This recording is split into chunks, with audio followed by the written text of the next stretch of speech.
Selamat pagi ya. Eh, di pertemuan ke-12 ini ya, kita akan bahas tentang analisa statistik, eh, terapannya ya. Ada tiga penerapan yang nanti akan kita bahas. Kemudian untuk pertemuan yang sebelum kemarin, yang minggu kemarin tidak ada kita masuk dan tidak masuk, akan kita gabung di minggu depan ya. Jadi sekalian pertemuan terakhir untuk pembahasan persiapan UAS. Oke, terapan yang pertama adalah bicara tentang penerapan teorema Bayes ya. Di pertemuan beberapa minggu sebelumnya, kita udah bicara tentang atau telah bahas tentang teorema Bayes ya. Nah, teorema Bayes ini bisa dipakai untuk menentukan probabilitas suatu kejadian jika kejadian yang kondisi yang tertentu yang ada terjadi ya terjadi lebih dulu. Jadi misalkan contoh ini ya. Jadi kalau kita punya probabilitas X1 prior X2 itu artinya probabilitas X1 dengan kondisi X2 terjadi terlebih dulu. Nah, jika ada kombinasi antara probabilitas X1 dan X2, maka ini nanti bisa kita hitung juga dengan teorema Bayes ini. Sedangkan X1 probabilitas dari X1, X2 juga begitu juga. Nah, probabilitas yang dihitung dengan teorema Bayes ini nanti merupakan perbandingan antara kombinasi dari probabilitas X1 dengan X2 dibagi dengan probabilitas X1 dikali dengan probabilitas X2. Nah, ini akan kita dapat probabilitas X1 dengan kondisi jika X2-nya telah terjadi terlebih dahulu. Nah, kemudian yang perlu kita ketahui juga adalah bahwa gabungan dari probabilitas X1 sampai dengan Xn itu adalah satu semuanya. Oke, sebagai contoh ini, misalkan kita punya data seperti ini. Ya, kita punya data, ada 10 responden ya yang diperoleh usia, jenis kelamin. Ada tiga, ada dua variabel ya, yang umum, usia dan jenis kelamin. Usia itu ada muda dan tua. Jadi dikategorikan ke dalam dua kelompok, muda dan tua. Sedangkan jenis kelamin, laki-laki dan perempuan. Nah, dari kombinasi 10 responden ini, kita peroleh informasi bahwa yang suka sama tidak suka kopi, itu diperoleh informasi seperti ini. Jadi misalkan usia muda, responden pertama, laki-laki, terus dia suka. Begitu juga yang kedua, tua, laki-laki, dan suka kopi. Terus sampai dengan responden ke 10. Nah, dari 10 responden ini, kemudian ada pertanyaan, ada orang ke-11, katakanlah responden ke-11. Mr. Budi namanya, dia tua, laki-laki otomatis ini ya. Pertanyaannya, apakah dia suka dengan kopi? Ya. Nah, jadi penentuan status suka atau tidaknya dia dengan kopi itu tidak dicari dengan melihat data ini secara langsung, tapi menggunakan analisis statistik yang dipakai untuk menentukan apakah dengan usia tua, kemudian jenis kelamin laki-laki ini, ada orang ke-11, Budi, itu dia statusnya suka kopi apa tidak. Nah, ini contoh terapan Bayes. Ya. Nanti dari sini kita akan dapat informasi perhitungan, katakanlah saya usia ini A, jenis kelamin itu B, suka atau tidak ini C. Nah, probabilitas yang suka atau ya, yang suka kopi dalam status ini ya, itu adalah 6/10. Total seluruh data 10 ya. Nah, yang suka 1, 2, 3, 4, 5, 6. Ada 6. 6/10. Kemudian yang tidak suka 1, 2, 3, 4. 4/10. Oke. Nah, kemudian kita hitung. Karena pertanyaannya adalah tua, ya, tua ya sama tua tidak kita hitung. Ya. Untuk yang tua ya, jadi kita lihat nih tua iya 1, terus kemudian tua ini 1, 2, 3 berarti. 3/6. 6 ini adalah terhadap ya ini. Kemudian yang tua tidak, begitu juga. Yang tua tidak. Ya, tua tidak. 1. Ya, oke, cuman 1. Nah, ini 1/4 terhadap yang tidak ini. Kemudian karena informasi berikutnya adalah tua, sudah dapat. Kemudian laki-laki. Nah, laki-laki laki-laki ya sama laki-laki tidak kita hitung. Laki-laki ya ini 1, 2, 3, 4, 5. Oke, 5/6. Ya, iya terhadap ya. Nah, sebaliknya adalah laki-laki untuk yang tidak dapat 1/4. Nah, dari sini kita akan peroleh informasi probabilitas X di mana C-nya ya itu merupakan hasil perkalian antara P A tua dengan C ya dan laki-laki ya. Ya. Nah, kita hitung nilainya. Kita akan dapat 3/6 nilai yang ini dibagi 5 dikali 5/6 dapat 15/36 0,4167. Begitu juga untuk yang X-nya tidak. Jadi dua probabilitas iya dan tidak ini kita hitung ya, yang merupakan hasil perkalian dari probabilitas tua dengan kondisi setelahnya yang diketahui adalah C ya. Ya, dapat angka ini. Nah, kemudian terakhir kita hitung probabilitas C ya ini ya dengan kondisi X-nya Budi tadi. Jadi XC ya ini kita kali dengan C ya. Jadi yang hasil perhitungan ini 0,14 kita kali dengan probabilitas ya seluruhnya 0,6. 0,6 itu ini tadi ya. 6/10. Dapat 0,250. Untuk yang tidak begitu juga. Dihitung untuk yang tidak seluruh yang tidak kita hitung. Ya. Dapat 0,075. Nah, dari sini kita peroleh kesimpulan. Cari dari dua perhitungan ini nilai yang terbesar. Nilai terbesarnya max-nya adalah 0,250. Maka kesimpulannya adalah Budi suka kopi. Seperti itu. Oke. Nah, ini contoh terapan ya Bayes ya. Terapan Bayes ya di dalam statistik. Nah, sekarang kalian coba hitung ada Ani perempuan, apakah dia suka kopi dengan kasus seperti ini? Ya, silakan dicoba ya, bisa menggunakan Excel untuk menghitung. Kalau kalian perhatikan perhitungan jumlah iya sama jumlah tidak ini bisa digunakan Excel ya, pakai CONIF dan seterusnya. Kemudian yang berikutnya adalah contoh kedua, itu adalah terapan moving average ya di dalam statistik. Nah, ini moving average ini kalau dikatakan moving average itu rata-rata bergerak. Jadi pergerakan rata-ratanya itu dihitung berdasarkan tabel ya, pergerakannya. Jadi dengan rata-rata pergerakan data-data ini, dengan rata-rata pergerakan ini, kita akan bisa tahu informasi berapa dalam kurun waktu tertentu data yang kita miliki ini memiliki pergerakan atau jumlah data tertentu ya. Seperti itu. Ini contohnya misalkan ini. Ya. Saya punya data penjualan, katakanlah seperti itu tabelnya. Kemudian kita mau hitung moving average-nya. Ya, moving average-nya. Misalkan ini.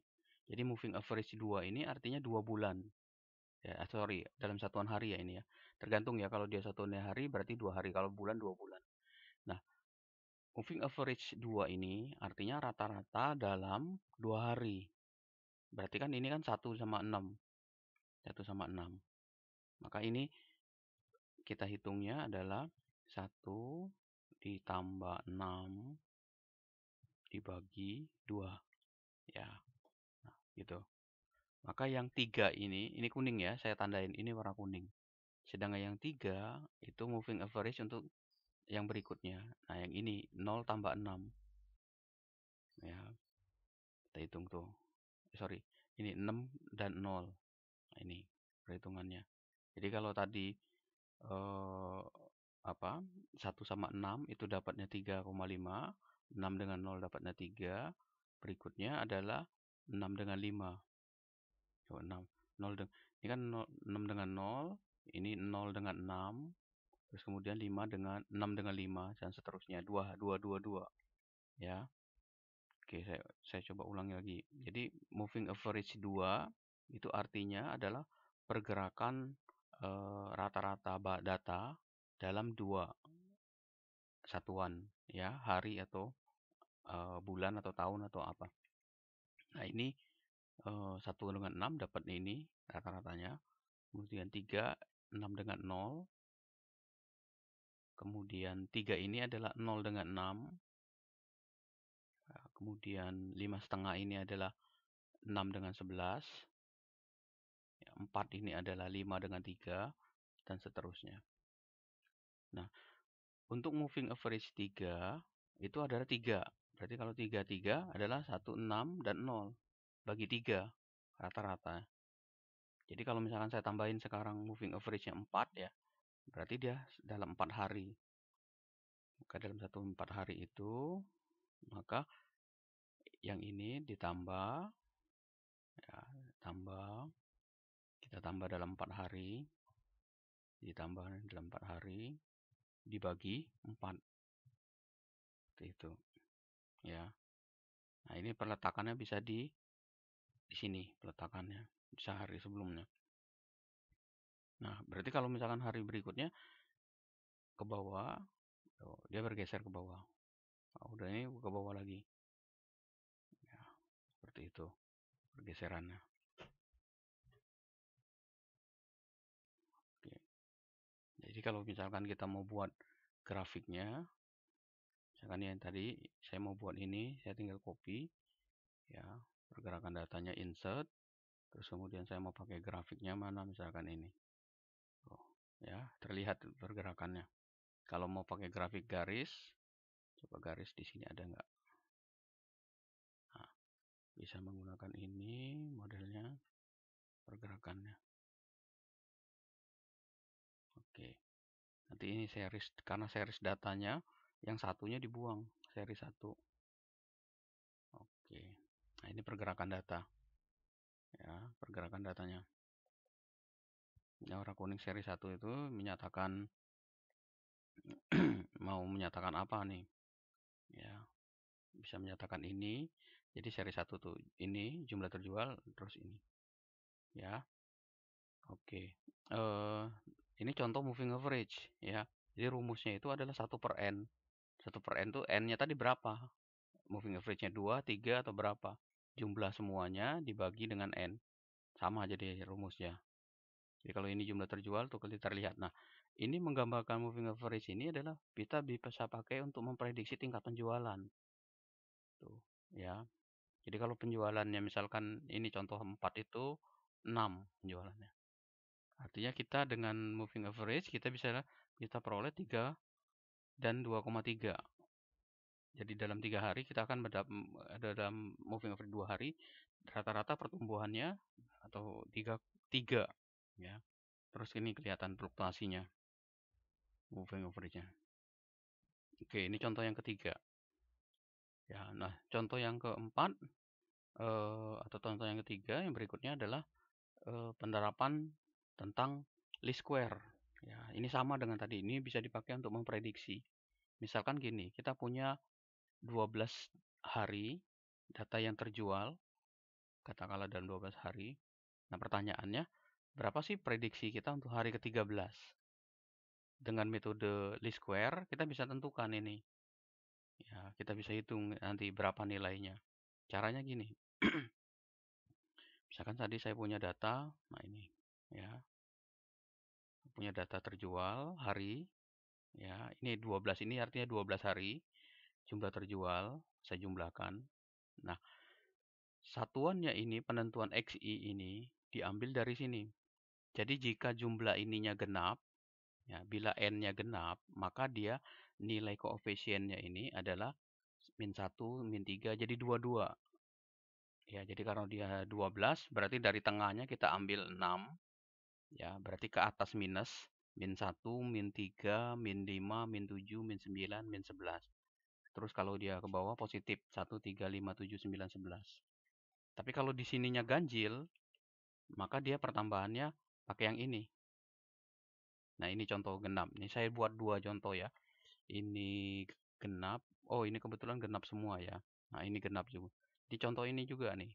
Ya, penjualan dalam 4 tahun. Berarti kan 1 sama min 3 nih. 1 sama 3. 1 min 3. Nah, kalau dia ganjil tinggal kalian pakai yang ini. 0, min 1, min 2. Jadi contoh misalkan ini ya, kalau ganjil ya. Misalkan saya punya hari, misalkan katakanlah ganjil kita ambil sampai 5. Nah, misalkan ini, katakanlah ini. Maka yang ini, nilai ini, ya 5 itu mulai dari 5 berarti kan tengahnya ini, 0 berarti. 0, min 1, min 2. Sini 1, 2. Seperti itu. Ya, karena ganjil. Nah, tapi karena dia genap, maka kita pakai yang ini. Nanti XI ini kuadratkan. Kuadratkan. Ya, ini kuadratkan. Terus kalikan XI dengan ini. X dengan Y-nya ini kalikan. Kalikan. Terus kemudian jumlahkan masing-masing. Nah, kita nanti akan dapat ya, kita nanti akan dapat nilai A, koefisien A dengan koefisien B. Nah, nilai A ini adalah hasil pembagian antara Y yang ini 49 ini ya, dibagi dengan banyaknya data. Jadi 49 banyaknya data Y dibagi dengan banyaknya data 12. Sedangkan untuk A itu adalah hasil perkalian antara X dengan Y dibagi dengan kuadrat dari XI. Seperti itu. Nah, A dan B ini menjadi nilai koefisien untuk persamaan. Ya, persamaannya itu Y sama dengan AX plus B. Ya, sorry, AX plus B ya. Oh, A plus BX. A plus BX. Maka nanti nilainya A plus BX itu, ini saya ubah nih. Maka rumusnya kan A plus BX ya. A plus BX. A 4,0833 A plus BX. BX-nya 0,12762 X. Nah, itu. Oke. Oke. Nah, dari sini nanti kita bisa hitung. Misalkan di sini saya bisa hitung ya. 4,083 kali X. X-nya yang mana? X-nya adalah 13. 13 itu berarti kan di sini 11. Berarti berikutnya berapa? 15 ya. Sorry, 13 kali 13. Kayak gitu.